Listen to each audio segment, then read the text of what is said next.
The Sierra Club used to say, atoms, not dams. That was their slogan. They wanted California, the Sierra Club, California chapter, wanted California to stop building dams and destroying wilderness areas and to build nuclear plants. There was a sort of a coup in the middle 1970s, and they changed their mind and became anti-nuclear, and a kind of having to do with proliferation issues. But as far as I know, California has continued to have the existing nuclear plants, and I have not heard, as far as I know, Governor Schwarzenegger does not have the atomic bomb, and is not planning to use it.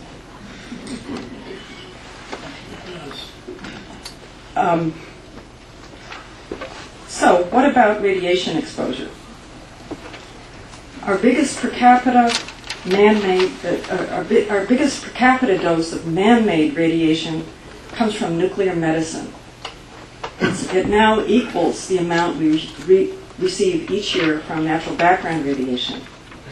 That natural background comes from cosmic rays, from rocks, soil, seawater has a lot of uranium in it, household, well, that's man-made, but household natural gas subjects you to about 900 times as much radiation as you would if you lived next door to a nuclear plant. Tobacco smoke is another source. Someone smoking 2 packs a day is getting more radiation than people in Chernobyl.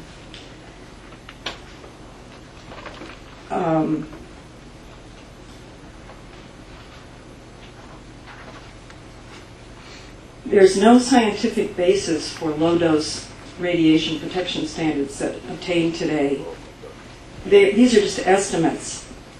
Really, they're based on the exposure received by atomic bomb survivors. And they are doing pretty well after all these years. Most of the people killed from the bomb were killed outright. And there were consequences, because these people did receive huge doses of radiation, some of the survivors.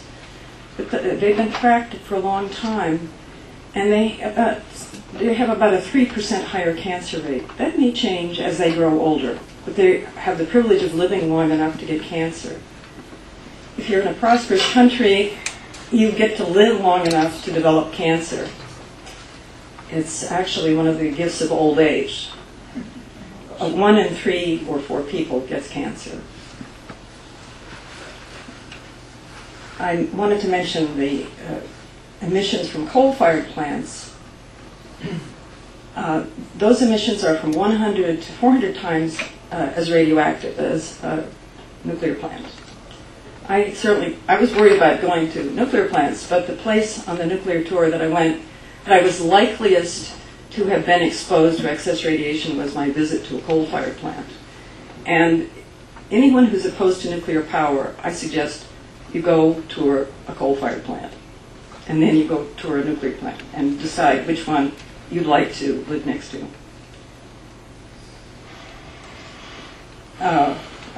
Furthermore, on radiation, if the people around Chernobyl had moved to Finland, they would have increased their average dose.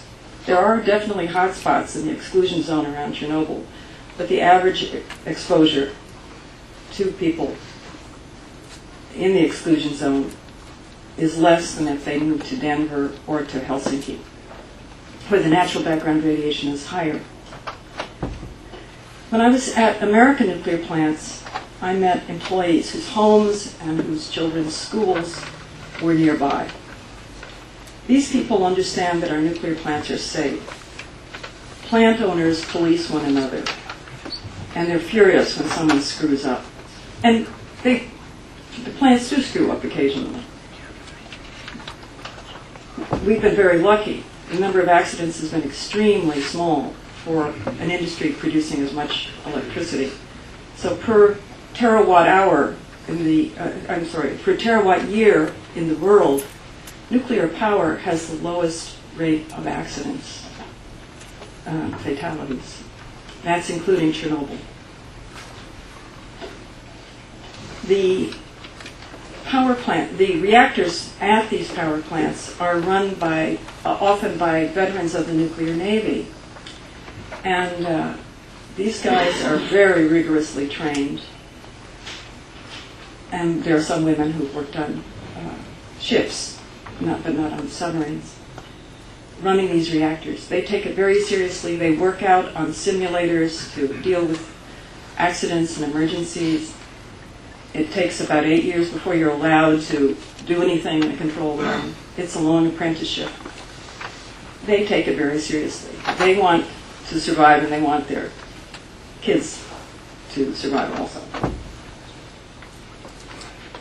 And the people living around these nuclear plants, unless there's a coal plant nearby, enjoy clean air without deadly particulates being generated. Coal-fired plants kill about 24,000 people prematurely every year just in the United States. Let me repeat that. Coal-fired plants kill 24,000 people a year from their emissions, fine particulates from sulfur dioxide and nitrous oxide. That right there was a big mind changer for me about nuclear power. Since we, as Patrick has said, we have only two real choices in baseload today, nuclear or coal. Nuclear has killed 0 people in the United States, in the commercial sector.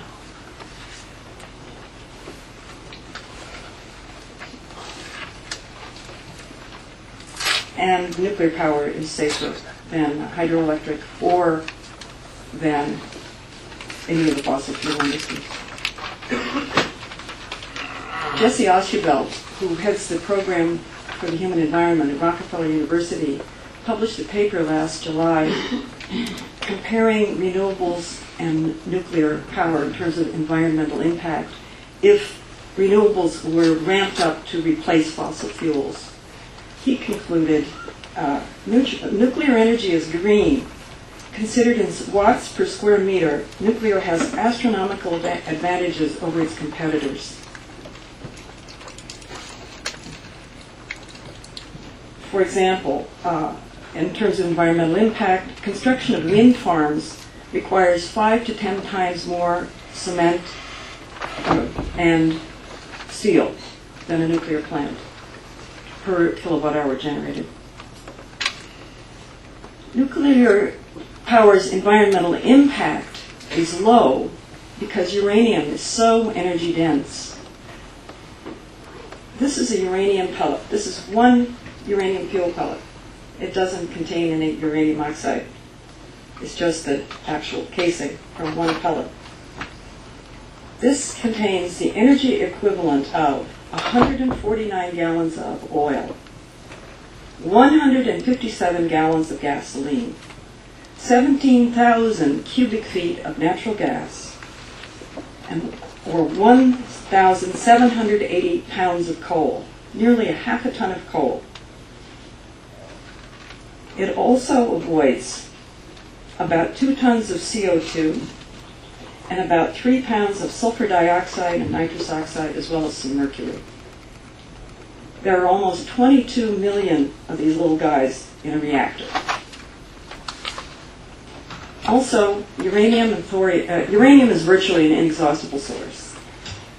There are reactors that can actually burn up the waste called actinides. If we would go to that type of reactor, we would basically have about 15,000 years of fuel available